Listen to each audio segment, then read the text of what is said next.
All right, so we have dongle madness on this table. I've tested so many dongles, but the Fiio KA15 is the best dongle I have tested so far. The sound quality of this is really, really amazing. That's the thing that impressed me the most about this. But even beyond that, it's the fact that it actually comes with a screen and the functionality that it gives you on top of that, with all the customization, which is pretty special on this. So yeah, this is a pretty versatile and a powerful dongle.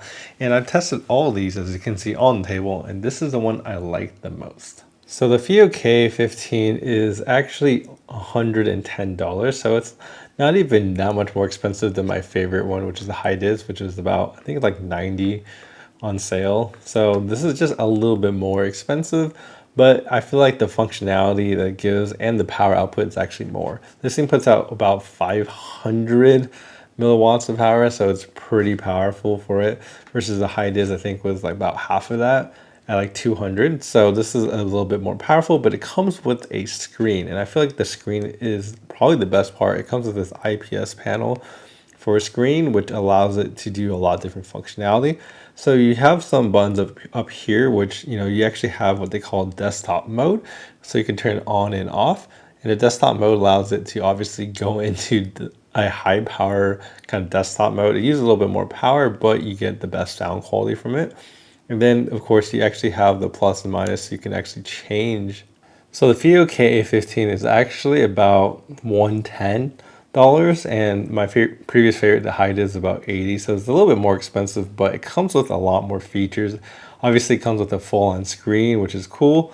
And then it also comes with actually more power than the height is. This puts about 500 and this is about 250. So it puts out more power. This thing also has both balance and 3.5 millimeters. So you have both inputs. And then you also have the ability to actually change the different modes. So it actually has an on and off mode for desktop mode, which uses more power, but it also sounds better in desktop mode. So that's a really cool feature that you don't really see in many different devices. We also have in plus and minus, so you can actually increase and decrease the volume.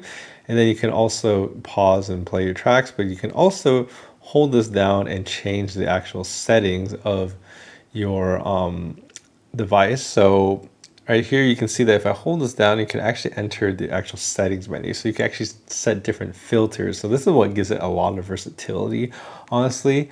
The fact that you can actually go into non-oversampling. Some people like these different filters. Personally, my favorite filter is the fast LL is my favorite one.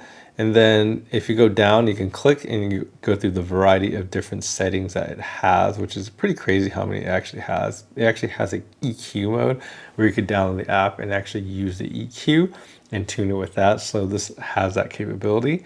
And then as well as you can change the volume and change in different steps. So I have at 60, which increases faster. You can also do it in steps of 120, which means you could do more finer adjustments if you want it.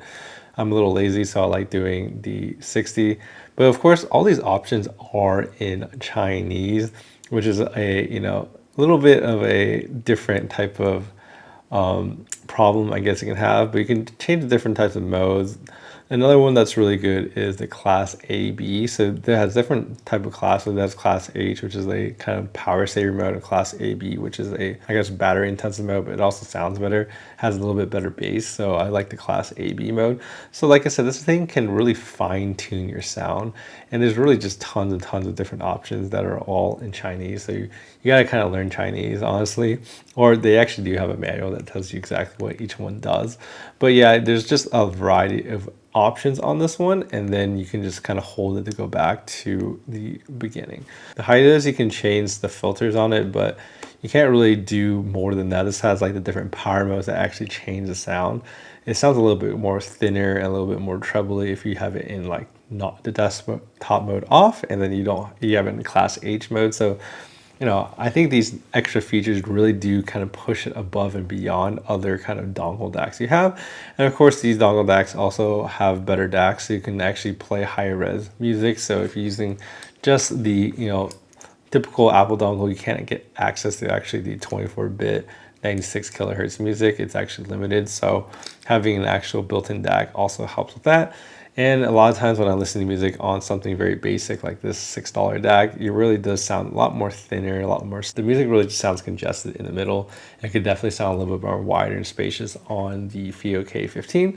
So there's really a lot of different reasons to go for it, especially if you have like a harder drive headphone. It also sounds better in KA15 because you can, you know, turn up the volume more on your harder drive headphones. But yeah, I've tested all these dongles, and even their more expensive one. This one is the Fiio BTR7, and even this one is $200. It's honestly mainly a Bluetooth type of connection. However, I just find in general the KA15 to sound even better than this one, and this one's about $200. So let's talk about the sound of this, right? So the thing that I get a lot from this is it's a lot punchier than my previous favorite, the height is. They're definitely a lot more thicker in the bass. It definitely stands out a lot more, and it sounds actually just more lively, a little bit more like almost like dynamic, which is pretty interesting. So there's a lot more low end like thump to it on this little dongle DAC.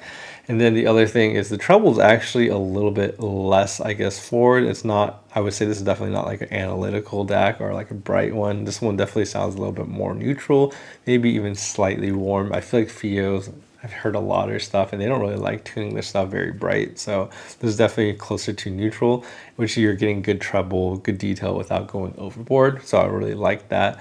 And then I feel like it's just like the dynamics of it for a little dongle DAC is the thing that I keep going back to. Like it definitely hits harder. It reminds you of more of desktop type of sound. So I feel like it does a really, really good job at that. And of course it sounds very detailed, more spacious than even the height is as well. So you're really getting really close to like end game detail on this thing. So I feel like that, like you just listen to micro details, they come out a lot more better, a lot easier. And it's also a lot more expansive, right, in the sound stage. So really this is definitely a level up and definitely a dongle I could really recommend for a lot of people. Anyways, if you guys are interested in any products, I'll leave links in the description below. But yeah, it's a pretty good product.